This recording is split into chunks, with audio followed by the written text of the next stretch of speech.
Hi, I'm Jeff Eidman, President of Maverick Applied Science. Today we're going to talk about the sins of new construction. Don't let your FRP project become a victim. A while back, I was called into a conference room after walking down a piping system in a plant. The plant had been seeing an increasing failure rate in the unit for about 5 years that was coming to a head with elevated concerns for personnel safety and system reliability. During my brief walk down, I had noticed at least 30 to 40 piping repairs from leaks and failures in the unit. It had gotten so bad that the plant operators were being required to wear additional safety gear to work within the unit. The situation was serious. While in the unit, I observed lots of issues with pipe supports, broken supports, missing supports, bad supports. The pipe was sitting directly on the steel in many places, and where there was a support was no more than a simple U-bolt. There were no anchor supports anywhere in the system. It was evident that there had been no formal pipe stress analysis on the system either. I sat down at the conference table with an array of folks already seated, from projects, engineering, operations, procurement, and of course the plant manager. I discussed my observations. They knew that they had problems, but they had been putting them off. They didn't want to bring the plant down for the necessary corrective measures because they didn't want to lose the unit's production for an extended period of time. This particular unit made $500,000 in daily production revenue. In other words, big bucks. They shared some of the history of the original construction and talked about material selections, concerns for the installation and qualifications of the installers, and the push to get it built on time. They knew that there were some hidden sins out there, and some maybe not so hidden.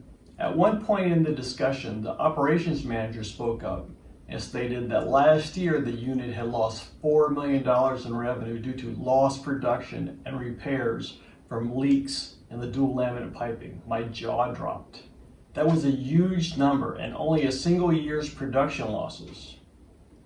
These issues had been going on for 5 or 6 years. I was trying to imagine how much they had lost in previous years. Wow. Then they asked for my thoughts. I said, FRP is a very forgiving material. It will generally still perform well, even with a couple flaws or deficiencies. I noted that there had been many poor choices made to get to this point though.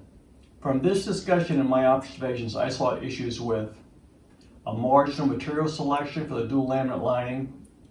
It was polypropylene. The pipe support arrangement that was largely deficient and with pipes sitting right on the steel in many cases. The original engineering that was clearly lacking as well. Then they told me that the installation itself was a mess, had multiple installation companies and no real QC effort on site during construction. I said, that's a lot to overcome. With all that, I'm not surprised that you have these problems. The good news is we can fix this. We can make it reliable again. So to get started, here's what we need to do, I said. We need to examine some of the failed pipe to get an understanding of the lining performance and evaluate the materials. We need to perform a complete stress analysis of the piping system. That will show us the hot spots and where we need to modify the pipe support arrangement and add additional reinforcements.